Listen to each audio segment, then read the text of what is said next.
কিসের জন্য? আমরা তো হারিনি যে যাবো। হারলে আমি যদি শপথ দিতে যেতাম তাহলে আমি রেজিগনেশনটা করতাম। এখন তো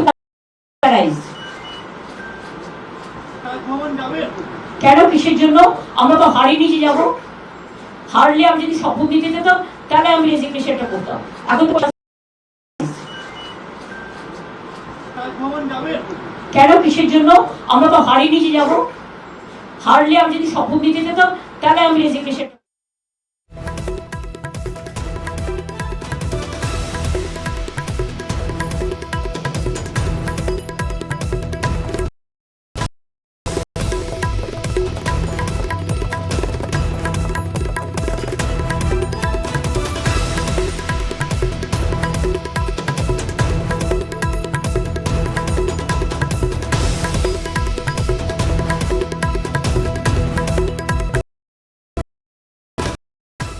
फाइट हम लोगों ने किया जिंदगी मौत को सामने रख के।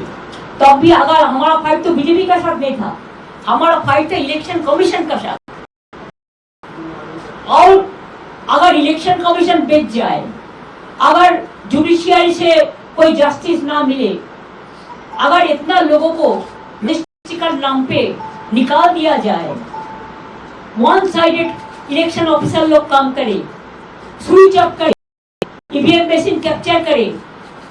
आप हमको बताइए, जब लोगों ने वोट देता है मशीन में, उसका चार्ज, बैटरी चार्ज पर भी कह सकते हैं कि उन्होंने आरोप लगाया कि काउंटिंग सेंटर में उनके एजेंट को घुसने नहीं दिया जा रहा है और जब से हार हुआ है उसके बाद से ही एक बौखलाहट में ममता बनर्जी, जो कि पश्चिम बंगाल की अब तक की मुख्यमंत्री हैं, वो दिख रही हैं और ये अपने आप में महत्वपूर्ण है। एक तरह से संवैधानिक संकट के तौर पर इसे देखा जा सकता है। आमतौर पर ऐसा देखा नहीं जाता और आरोप, देखिए राजनीतिक पार्टियां आरोप जरूर लगाती है, लेकिन आरोप लगाने